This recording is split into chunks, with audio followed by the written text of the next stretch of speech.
Hey peeps, what's going on? What's going on? What's going on? Look, I know. Let me go ahead and get this over with. I know it's been like 2 weeks, okay? And I'm about to tell y'all because y'all my family, y'all my community. So I owe you an explanation. Well, I would give you an explanation. Uh it's been 2 weeks. First of all, this past week was Thanksgiving, so I was like, you know what? We're not gonna put it. We're gonna let folks enjoy their family. I'm gonna enjoy my family. Um, well, honestly, I wasn't with my family. I was with my one of my like she called me auntie, so I guess one of my nieces. uh, but I really didn't do too much for Thanksgiving because I had to work the next day. So didn't really want to do anything. That I chose to relax.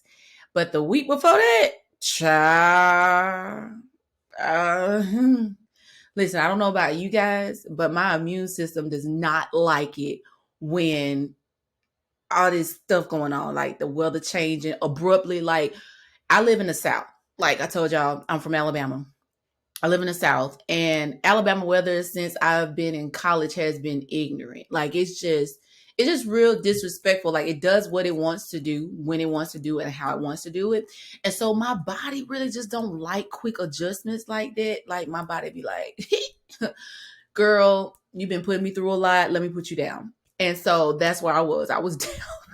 I was down, y'all. I was down. I was down. But God, Reba.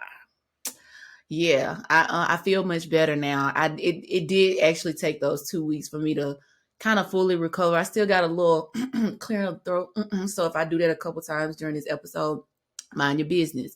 But yeah, like I was sick, and I don't know if anybody else experienced that. Y'all DM me and let me know, girl. I do this for this when it comes up, and then I don't. Okay, so this is what I don't want to hear unless you got better vitamins. I've been taking vitamins, y'all. Why do I have this pen in my hand? I've been taking vitamins. Like I've been taking what is it? This multivitamin with omega-3 in there. I've been taking vitamin C, D3, and this hair nail, what is it, hair, skin, and nail vitamin. I've been taking them jokers faithfully. And I still got sick. I still got sick. My mama say it's because I don't take black seed oil, but that stuff is nasty. Maybe I can just do the tablets or something, but black seed oil is nasty. But anywho, this is why I've been missing in action, MIA, for a little bit.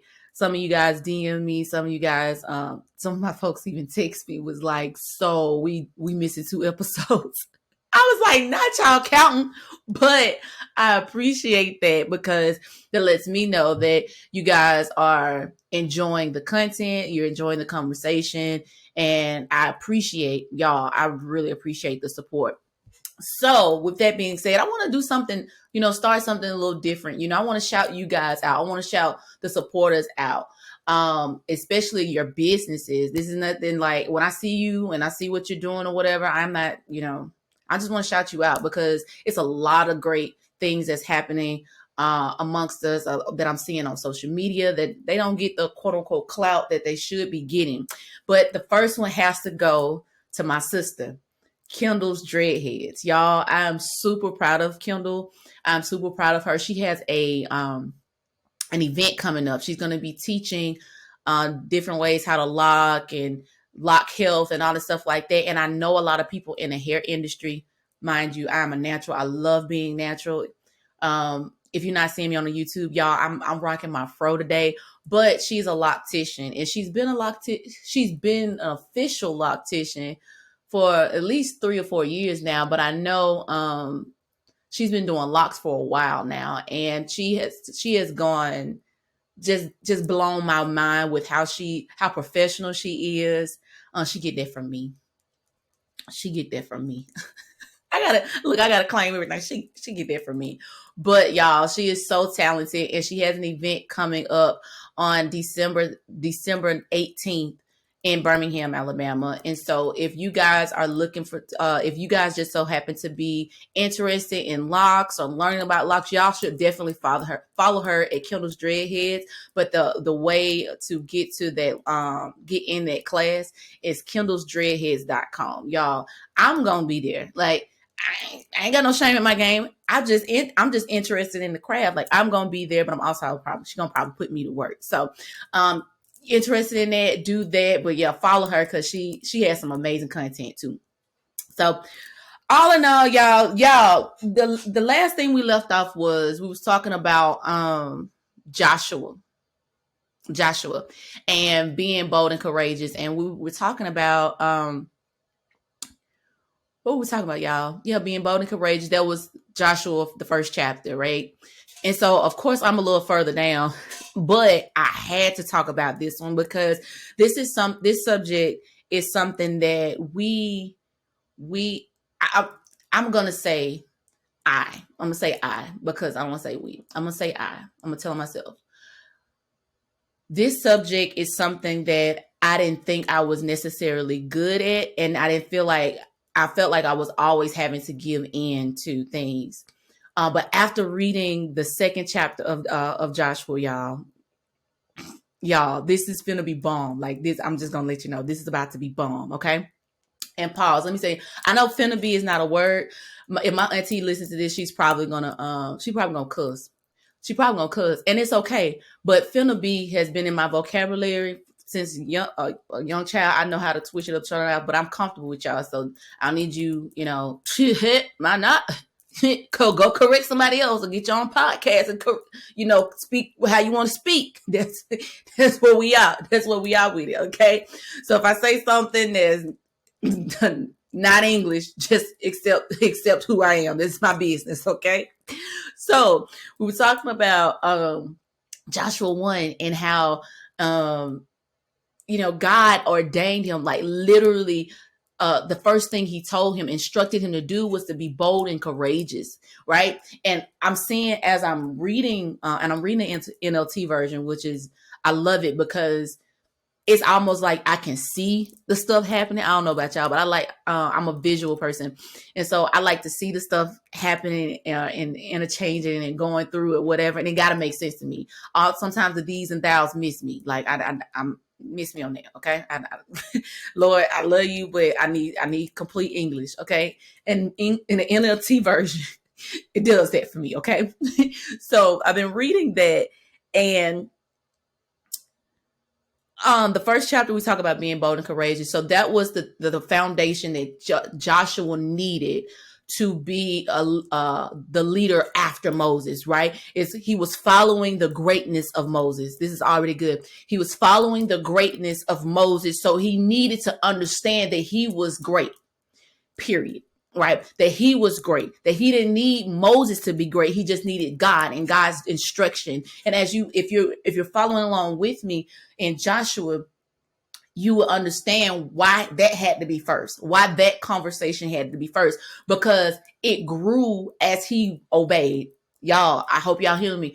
His boldness and his courageousness grew as he obeyed. It wasn't, he had to do, and then here, no, the word was put in like a seed and it grew as he went through the process. But the seed had to be planted of boldness. The seed had to be planted of being courageous. So after God planted the seed, Joshua, the man of God, could go forth, right? Joshua, the leader, could go forth, because right now, remember that we are talking to kingdom entrepreneurs, and I want us to understand this.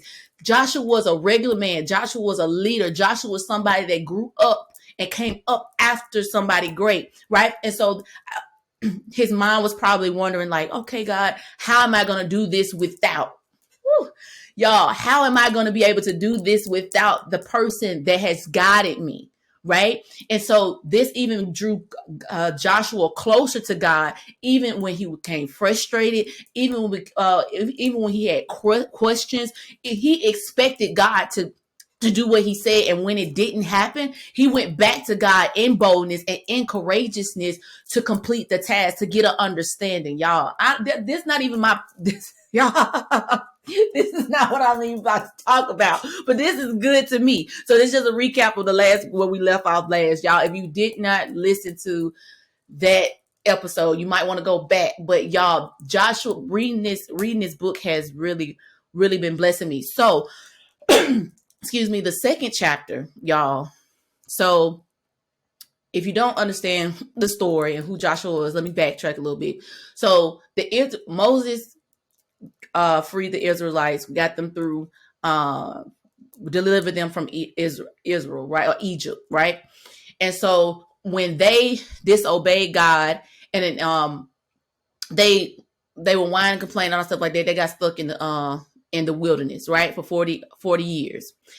So everybody from that generation had to die. Everybody from that generation had to die. And after they died, they were able to transition to the promised land, right? But there's a transition to the promised land, right? So they have to go over the Jordan River, breaking it down. So when you read this, it's going to line it up with what I'm saying, or what I'm trying to give you a quick version. So they have to go, this new generation of people have to go through a process to get over the Jordan River, right? So they get instructions, Joshua is leading them, all this stuff. So one of the things that they do is that they sent out people to spy out the land, right? They sent out spies to the land that God had promised them. And so the people that went to this land,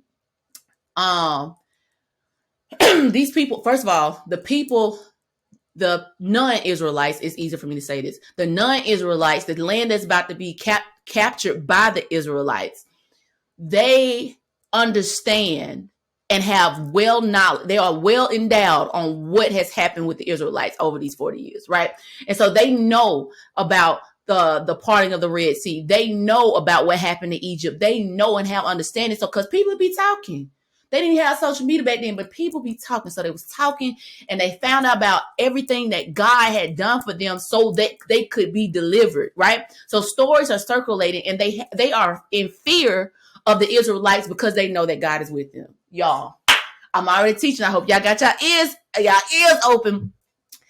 Listen, they are in fear because they already understand the power that is with them. They understand that God is with them, right? And so fast forward, you get the spies to the next land, right? And the spies are in this land. They cross the Jordan River. They spying out this land, and because of fear, I'm gonna say non-Israel because I can't think of the people. They send people looking for them. Now it's this lady named Rahab, y'all. It's this lady named Rahab. I'm pulling it up on my phone right now. She understands who these people are as well. Now, Rahab is a prostitute, y'all. A prostitute, okay? So, Rahab is a prostitute, and the two spies went in the house, all right? And so, the spies were spotted. I guess they knew or found out, hey, they had been by there or something like that. So, there were men that came to Rahab's house, and he was Rahab was like, yeah, they been here, but they been left. You know what I'm saying? Like, they was here a few minutes ago, a few hours ago, but they went towards another gate. So y'all need to catch them. Don't come in here looking for them because they ain't here. All right, they was here, but they not here no more. So after Rahab, lies to them and tells them that the folks not here no more, she had them hidden up in like an upper room. So she goes to this room and she says, hey, I told them this, right? I told them that y'all weren't here. But in return, I'm going to need for y'all to save me from whatever y'all got planned on doing, because I know what you're capable of. I heard about the part of the Red Sea. I heard about this. I heard about that. Like, she started laying it down for them. And these folks sat there and had a business meeting over her life. Not only her life, but her family's life and everybody that was connected to her, right? And so basically they make this deal saying, hey, because you've honored us in this way, we're going to save not only you, but your family. So whomever is in this household, will be safe, right? When we come and we take over this land, you don't have to worry about anything because my God, like you just lied to your own people. So with that, there were some instructions, right? That both of them exchanged, right? So it was an exchange. It was an exchange, and it was a beautiful exchange, and it just blew my mind because I was like, God, like Rahab used the power of negotiation. Y'all, she sat there and not only negotiated for for herself, but in her negotiation blessed her bloodline. Y'all, y'all, the power of negotiation is real. Like it is life or death. And I am personally in guilty of not negotiating properly, right? I consider myself a giver. I consider myself this, that, that. And what's crazy is I'm in sales. Like I'm in sales, and I'm always worried about the other party, right? And that has I won't say harmed me, but I could be further along if I utilized the power of negotiation and really understood it, right? And I love how this story it captures what Rahab. She said, "Let me do this. This is good." She said, "Let me prove my worth," right? So she had credibility. She showed her credibility in that moment, and she had to do it quick because them folks didn't know her. Them spies didn't know her. She had to prove herself quickly, right? But there was credibility there. So when she did come to the table, y'all watch this. When she did come to the table, not only did she have credibility, but she had knowledge of what they had. Y'all, this is y'all. I'm getting chills, y'all. I'm excited because when you have Rahab came to the table prepared. Like Rahab knew what she wanted.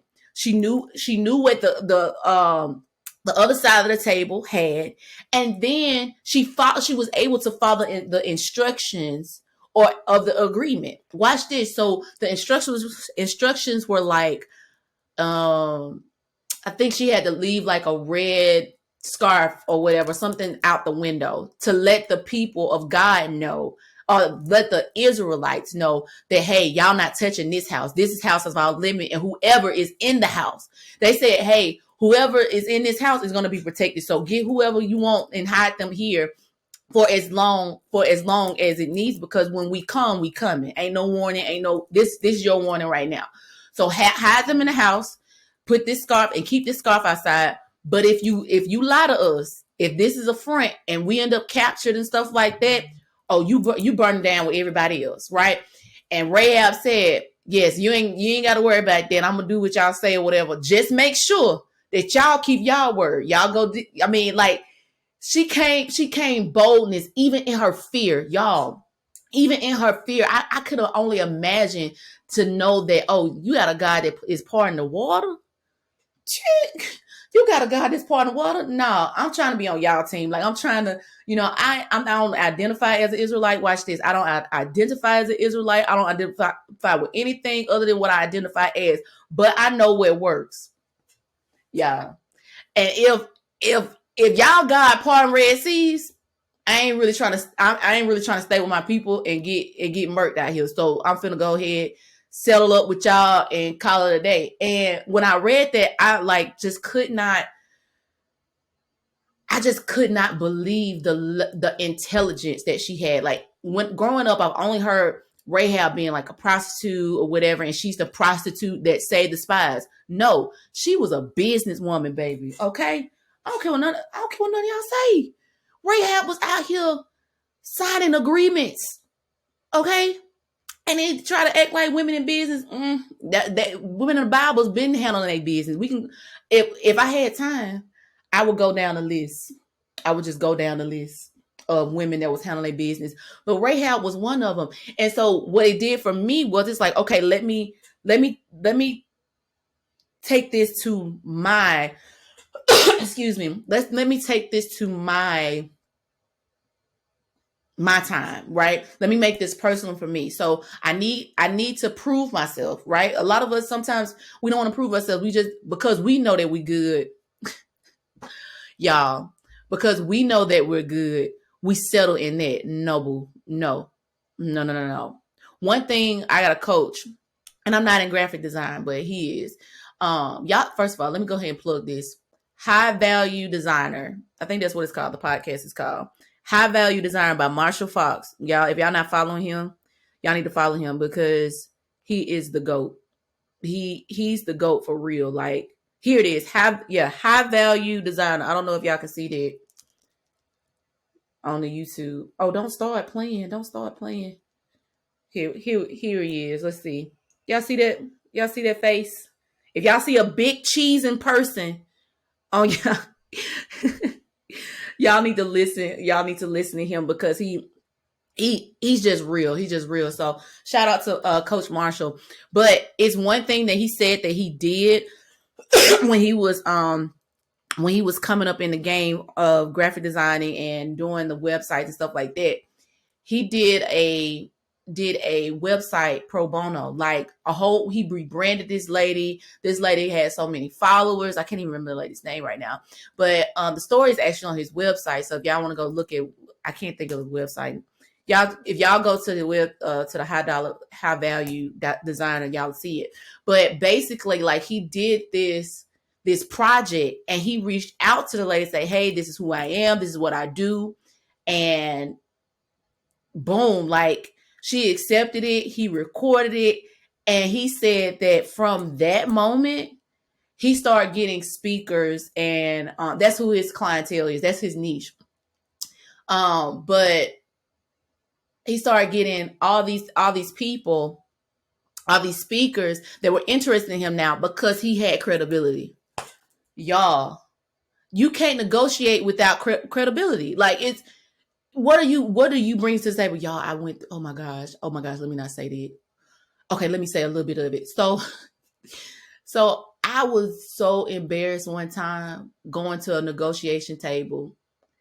And I wasn't the one that was negotiating, but I was asked to come, and I was cringing the whole time. Like, I just remember cringing because there was, and I remember even now that there was no credibility. Like, there was no proof, but we were coming to the table like, oh, well, this is what we can do for you. But it really didn't make sense because the businessman was like, y'all need to, like, literally, he was like, y'all need to go back to the drawing table on it. Like, I think that just hit me like, I didn't even think about that. Y'all, you embarrass yourself without proving yourself. See it again. You embarrass yourself without proving yourself. And you need the proof. You need somebody's word. You need tangible evidence that you are able to produce the way you're saying that you can produce, right? So the second thing is that she had knowledge about the spies. She had knowledge not only about them, but who they were attached to. Y'all, this is so powerful. Not only did she have knowledge about who they were, but where they come from, who they are attached to. And why is that important? Because your circle defines who you are. I'm sorry. The birds of the feather flock together thing is really real. And so when we get frustrated about hearing that, we are being unrealistic. We are being unrealistic. And so we have to maintain a caliber of people. Like, my circle is consistent of where I am and where I'm going, y'all, because it's some people that are going to grow with you. I got one right on top of my head. Y'all done already seen in this in the podcast. She's growing with me. Like, we grow together. Right. And so somebody's there to tell your story. Somebody can, y'all, iron sharpens iron type of thing. But I'm in my circle, man. Like, I really have more people that I communicate with on a daily basis that are ahead of me because I got to see where I'm going. Right. Oh, this is so good. So Rahab knew that it was a God that was ahead of the spies because he always provided. He is the person that Rahab understood that had the power, but he was using his power for the Israelites. Y'all, So who you're connected to is so important at the negotiation table. You don't even have to bring them up. Like, they just know. Look at this thing trying to act up. Oh, this camera, I'm back on. But your knowledge of not only who they are, but who they're connected to could benefit you as well. And it's like, hey, I already know this. And it shows your level of intelligence. It shows your level of research. It shows your interest in them, right? It hits different when somebody says, hey, yeah, I just know you're popular. And so I want you to post me on your Instagram page, or I want you to post me there. No, boo. No, like, forget that. You ain't got to post me. I just want to do relationship with you. And that's what not rehab, Rahab. It looked like rehab. Y'all, this lady name do look like rehab. But anyway, so she knew who they were connected to, right? Which gave her confidence and what she was asking for.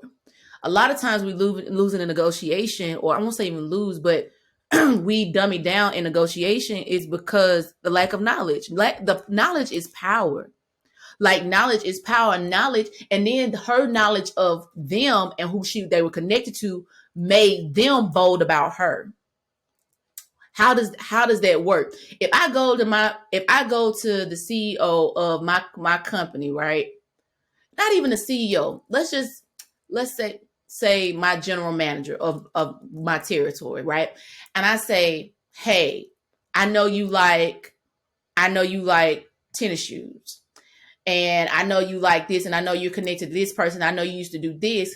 They like, how does she know this? They're more interested in your personality, or your tenacity, or your, what word am I saying? Your swag. We're going to use that word, but they're more interested in that. And it's like, okay, not only do I want to do business with this person, but I want to get to know this person because they do their homework. It's something about them. It's that thing, because lazy people don't do research, right?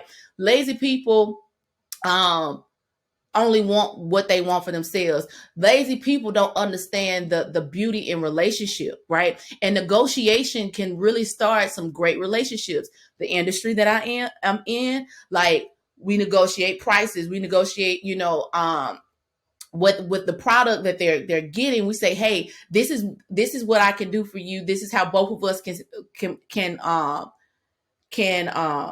come to mutual ground. Some people take it, some people leave it. Like, it's only so much I can do, right? Because for one, I'm working for another company. Two, we got to make money too. You know what I'm saying? And when business people understand that, it's like, okay, well, let's see how this goes. And as we see and how it go, we're developing relationship. I get to nurture that relationship, right? And so off back, if I'm coming in and saying, hey, I already know who you are. Like, yeah, I know you bad. Like, you so bad. You connected to this person. You connected to this person. It kind of boosts up their ego. Like, oh, okay, they appreciate me. That's me. That's just my thoughts, right? That's my thoughts. And so, she had the knowledge, and then she was able to execute the plan, y'all. And I'm loving this. I'm loving this. She was able to execute the plan.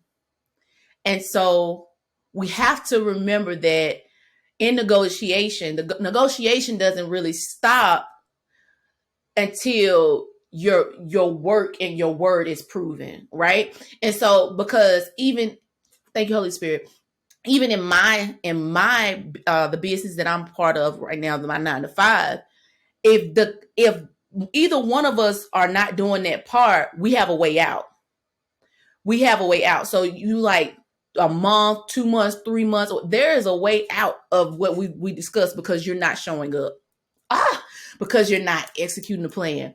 And because Rahab was able to execute the plan in excellence, did everything that they agreed upon to the T, her family, her bloodline, her loved ones were saved, y'all. They were living amongst the Israelites. They were crossing to a promised land that was never promised to them. Oh, this is so good. With proper negotiation can expose not only you, but your bloodline to a new level, a new dimension that was never promised to you.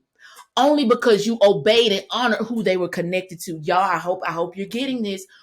That's why that the power of negotiation is so important. The process of negotiation, what I learned from this story, is so important. And if you have time, I'm encouraging you to go read this chapter, y'all. Like, read Joshua chapter 2 and read it in the NLT version. Tell me what y'all think about it, because I really was super, super excited to come talk about this. So yeah, y'all, I like to try to keep the conversations a little bit, well, to 30 minutes or less. And I'm getting pushing my time. So y'all, tell me what you think. Just tell me what you think. Tell me if y'all's like, Jessica, you are far gone from that, or you're like, oh, Jessica, I never thought about it that way. Y'all let me know. Until next time, life could be more simple if you just ask. Have a great one.